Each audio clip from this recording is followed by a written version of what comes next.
আজকে ভিডিওতে রায়বাটির প্রশ্নবিদ্যা 2025 সালের ষষ্ঠ শ্রেণীর পরিবেশ বিজ্ঞান বিষয়ে প্রথম বর্ষের মূল্যায়নে যে 15 নম্বর প্রশ্নপত্রটি রয়েছে অর্থাৎ Santragachi Kedarnath institution and Kishorenagar SS Sadan HS এই বিদ্যালয়গুলির সমস্ত প্রশ্নের উত্তরগুলি করব। তার আগে তোমরা কেউ যদি আমার চ্যানেলে নতুন হয়ে থাকো তাহলে চ্যানেলটি অবশ্যই সাবস্ক্রাইব করে নেবে। প্রথমে একে আছে সঠিক উত্তরটি নির্বাচন করে লেখো যে কোনো 9টি।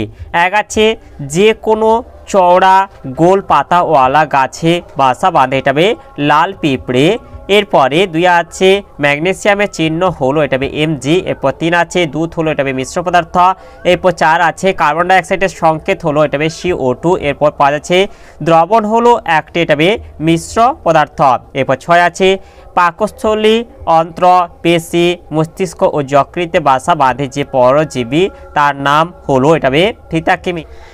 এরপর 7 আছে কোনটি অধাতু কিন্তু তাপের সুপরিবাহী, এটা গ্রাফাইট হবে। এরপর 8 আছে প্রদত্ত কোনটি রাসায়নিক পরিবর্তন, এটা হবে জলে তড়িৎ বিশ্লেষণ। এরপরে 9 আছে স্ট্রেপ্টোমাইসিস হলো এক ধরনের, এটা হবে ব্যাকটেরিয়া। এরপর 10 আছে ভূমিকম্প একটি, এটা হবে অনভিপ্রেত ঘটনা। এরপর 11 আছে একটি রাসায়নিক সার হলো, এটা হবে ইউরিয়া। এরপরে 2 দিকে আছে শূন্যস্থান পূরণ করো। 1 আছে এটা হবে কাককে হবে ঝাড়ুদার পাখি বলা হয়। এরপর 2 আছে সিল্ক পাওয়া যায়, এটা হবে রেশম মদ থেকে। এরপর 3 আছে এটা হবে কার্বন ডাইঅক্সাইড হবে গ্যাস স্বচ্ছ চুন জলকে ঘোলা। এরপর 4 আছে লোহা থেকে চুম্বক তৈরি, এটা হবে ভৌত পরিবর্তনের উদাহরণ। এরপরে 5 আছে একটি নির্দিষ্ট সময় পরে পরে যে ঘটনা পুনরায় ঘটে তাকে বলা হয়, এটা হবে পর্যায়বৃত্ত ঘটনা। এরপর 6 আছে ইস্ট হলো এক ধরনের, এটা হবে এককোষী ছত্রাক। এরপর 3 দাগে আছে এক কথায় উত্তর দাও যে কোনো 9টি। 1 আছে মৌলের ক্ষুদ্রতম কণা যার মধ্যে ওই মৌলের রাসায়নিক গুণ বর্তমান, সেই ক্ষুদ্রতম কণার নাম লেখো, এটা হবে পরমাণু। এরপর 2 আছে কোন ব্যাকটেরিয়া দুধ থেকে দই তৈরি করতে সাহায্য করে, এটা হবে ল্যাক্টোব্যাসিলাস। এরপরে 3 আছে একটি তরল ধাতুর নাম লেখো, এটা হবে পারদ হবে। এরপর 4 আছে ম্যালেরিয়ার ওষুধ কোথা থেকে পাওয়া যায়, এটা হবে সিনকোনা গাছ থেকে।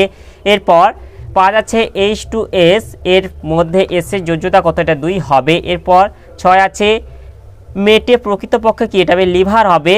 এরপর 7 একটি করে উদ্ভিজ্জ ও প্রাণীজ তন্তুর নাম লেখো, একটি উদ্ভিজ্জ তন্তুর নাম হলো পাট এবং একটি প্রাণীজ তন্তুর নাম হলো সিল্ক। এরপর 8 আছে মনুষ্যসৃষ্ট এবং অভিপ্রেত এমন একটি ঘটনার উদাহরণ দাও, এর উত্তরটি হলো এই যে এখানে আছে এই যে উনুন জ্বালিয়ে রান্না করা, এটা হচ্ছে অনভিপ্রেত মনুষ্যসৃষ্ট ঘটনা। এরপরে 9 আছে কোন ভিটামিনের অভাবে চোখের রোগ হয়, এটা হবে ভিটামিন এর অভাবে। এরপর 10 আছে ফসফিন অণুর সংকেত লেখো, এটা হবে PH3। এরপরে 4 আছে নিচের প্রশ্নগুলির সংক্ষিপ্ত উত্তর দাও যে কোনো 3টি। 1 আছে ভৌত পরিবর্তন ও রাসায়নিক পরিবর্তনের মধ্যে পার্থক্য লেখো, এর উত্তরটি হলো ভৌত পরিবর্তন ও রাসায়নিক পরিবর্তন বিষয় এক সংজ্ঞা যে পরিবর্তনে পদার্থের মূল গঠনের কোনো পরিবর্তন হয় না, শুধুমাত্র বাহ্যিক অবস্থায় পরিবর্তন হয় তাকে ভৌত পরিবর্তন বলে। যে পরিবর্তনে পদার্থের মূল গঠনে পরিবর্তন ঘটে এবং সম্পূর্ণ নতুন ধর্ম বিশিষ্ট পদার্থ উৎপন্ন হয় তাকে রাসায়নিক পরিবর্তন বলে। উদাহরণ বরফ গলে জল হওয়া, জলের বাষ্প পরিণত হয় ইত্যাদি। এটা হবে কার্বনকে বাতাসে পোড়ানো, লোহায় মরচে ফোড়া ইত্যাদি। এরপর আছে 3 স্থায়িত্ব, এই পরিবর্তন অস্থায়ী, এই পরিবর্তন স্থায়ী। এরপর 4 আছে তাপের উদ্ভব বা শোষণ, এই পরিবর্তনে তাপের উদ্ভব বা শোষণ হতেও পারে আবার নাও পারে। এরপরে এটা এই পরিবর্তনে তাপের উদ্ভব বা শোষণ হবে। এরপরে 5 আছে পরিবর্তনের কারণ, পরিবর্তনের কারণটি সরিয়ে নিলে আবার আগের অবস্থায় ফিরে যায়, পরিবর্তনের কারণটি সরিয়ে নিলেও পদার্থটিকে আগের অবস্থায় ফিরে পাওয়া যায় না।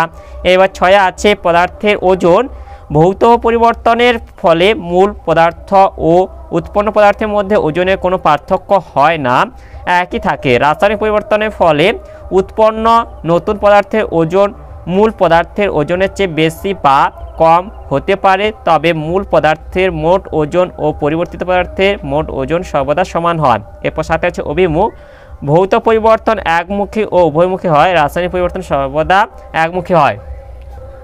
এরপরে 2 আছে সাগর কুসুম ও ক্লাউন মাছের মধ্যে মিথ্যজীবিতার সম্পর্কটি লেখো, এর উত্তরটি হলো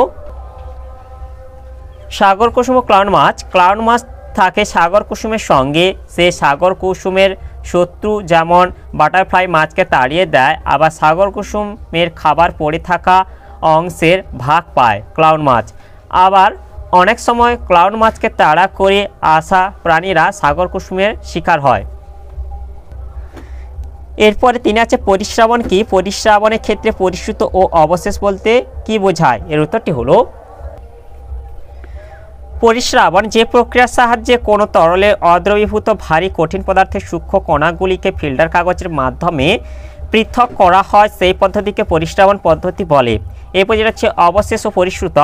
পরিশ্রাবণ পদ্ধতিতে ফিল্টার কাগজ দ্বারা দ্রবণকে ছাঁকার সময় ফিল্টার কাগজে যে কঠিন পদার্থ পড়ে থাকে তাকে বলে অবশেষ। পরিশ্রুত পরিশ্রাবণ পদ্ধতিতে ফিল্টার কাগজ দ্বারা দ্রবণকে ছাঁকার সময় ফিল্টার কাগজের মধ্য দিয়ে যে তরল নিচে জমা হয় তাকে বলে পরিশ্রুত।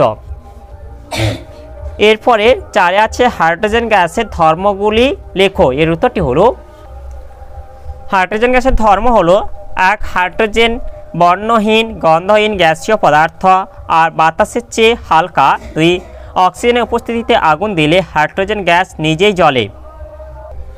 তাহলে আজকের ভিডিওতে আমরা ষষ্ঠ শ্রেণী পরিবেশ বিজ্ঞান বিষয়ের যে 15 নম্বর প্রশ্ন সেটটি ছিল তা আজ সমাধান করলাম।